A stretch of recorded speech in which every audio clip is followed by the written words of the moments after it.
जैसे अपनी जिंदगी के बारे में सोचिए। जब मैं कह रहा हूं अपनी, समझ लो मैं अपनी भी शामिल कर रहा हूं। मैं ये नहीं कहना चाह रहा कि मैं 30 मार्क खाऊं और आप 20 मार्क खाएं, बराबर ही हम सब लोग हैं, ठीक है। हम सबके जीवन का सामान्य तरीका क्या है कि हम सबके कुछ लोग दोस्त हैं, कुछ दुश्मन हैं।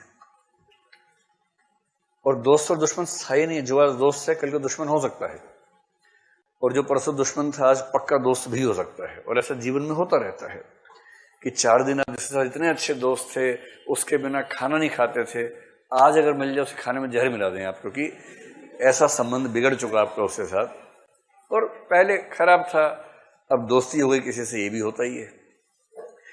तो हम सब क्या करते हैं, जीवन जी रहे हैं। बहुत सारे लोग जीवन जी रहे हैं। कुछ के साथ हमारा मन मेल खाता है, कुछ के साथ नहीं खाता है, और बाकी हमारे लिए नॉन एग्जिस्टेंट है, उनसे हमें फर्क ही नहीं पड़ता। कोई है तो है, हमें क्या फर्क पड़ेगा। तो कुछ के साथ अच्छे भाव, कुछ के साथ बुरे भाव, इसी तरह चलते रहते हैं। इसी को जीना कहते हैं। और जिस ज्ञान नहीं चल रहा है, सुनो पूरी बात को, मुझे लगा कोई बोला सही बात है ना। जो भी भाई ज्ञान नहीं चल रहा है, थोड़ा निबंध को समझा रहा हूं, निबंध समझ लो, ये बाबा टाइप मामला नहीं हो रहा है। क्या सही बात है ना। कंसेप्ट है, कंसेप्ट समझो क्या कहना चाह रहे हैं। पता लगा मुंडी हिलनी शुरू हो गई, कल से भगवा चोला पहन के आना शुरू कर दिया, वो सब नहीं चलेगा यहाँ पर। तो वो कह रहे हैं कि ये जो सारा चलता है भावनाओं के क्षेत्र में, सहयोग और असहयोग वाला मामला, ये जिस भूगोल में चलता है उसी को हम जगत कह देते हैं, संसार कह देते हैं। और संसार में हर प्राणी की स्थिति यही है।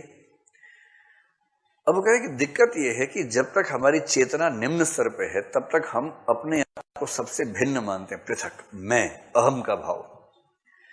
ये ईगोइज्म जो है, ये बच्चों में बहुत ज्यादा होता है, बाद में धीरे धीरे कम होता है, लेकिन तब भी रहता है। और ईगोइज्म का मतलब है कि दुनिया में जो कुछ भी हो उसको इस रूप में देखना कि मेरे लिए फायदेमंद है, नुकसानदेह है। जैसे बरसात का मौसम आया, अब डेंगू का सीजन आएगा, और कोई डॉक्टर बहुत खुश है, कह रहे डॉक्टर साहब बधाई हो, डेंगू आ रहा है, टीवी पे खबर आई 2 केस आ गए हैं, बस अब अगले 2 महीने जम के काम कर लो, फिर साल भर ऐश करना। अगर किसी डॉक्टर को डेंगू होने के नाम से खुशी होने लगे, तो इसका मतलब है कि अपना स्वार्थ इतना हावी हो चुका है कि उसे इस बात से फर्क नहीं पड़ता कि उसके स्वार्थ के लिए कितने लोगों की जिंदगी खतरे में पड़ गई। किसी भी क्षेत्र में अगर किसी भी ऐसी चीज में हमें सुख होने लगे जो दरअसल लोक दुख से जुड़ी है, तो चिंता की बात है। और जब तक व्यक्ति ऐसा रहता है, बात केवल डॉक्टर्स की नहीं है, हर प्रोफेशन में ऐसा हो सकता है, हर प्रोफेशन में। जैसे कोई वकील है जो शादी करवाना और तलाक करवाने का काम करता है, ये वाला केस देखता है, और उसने रिपोर्ट पढ़ी कि भारत में तलाक की दर 20% बढ़ी पिछले 1 साल में। बधाई, वकील साहब बहुत बढ़िया, अपना बिजनेस 20% बढ़ेगा अब, क्योंकि तलाक बहुत तेज बढ़ रहा है। बहुत बढ़िया, ऐसा ही बढ़ता रहे, मजा आ जाए। अब उसको इस बात से रत्ती भर फर्क नहीं पड़ रहा कि इससे समाज की क्या स्थिति बनेगी। उसको लग रहा है कि बस केस आते रहें और मेरा काम चल जाए। किसी भी व्यवसाय में, किसी भी जीवन में, जैसे विद्यार्थी जीवन में ही आपको कंपटीशन एक व्यक्ति से है, एग्जाम के 1 दिन पहले उससे एक्सीडेंट हो गया, अगर भगवान ही चाहता है कि मैं टॉप करूं, ठीक ही हुआ, अगले साल देगा एग्जाम।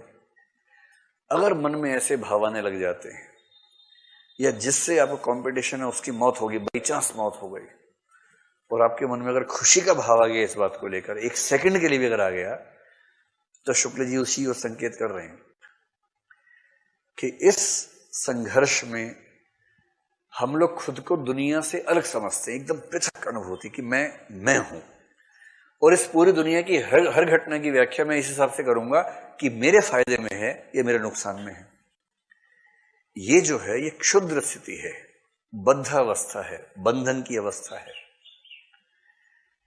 लेकिन जब व्यक्ति इन चीजों से मुक्त हो जाता है, मैं के भाव से मुक्त होकर यह महसूस करने लगता है कि इस संपूर्ण जगत के अनंत हिस्सों में एक हिस्सा मैं भी हूं, कोई पृथक सत्ता नहीं है, संसार के एक अंश के रूप में मैं हूं। तब उसके मन में ये स्वार्थ भावना खत्म होने लगती है और अपने स्वार्थ से इस तरह की मुक्ति, इसको बोलते हैं मुक्तावस्था, मुक्त हो जाना।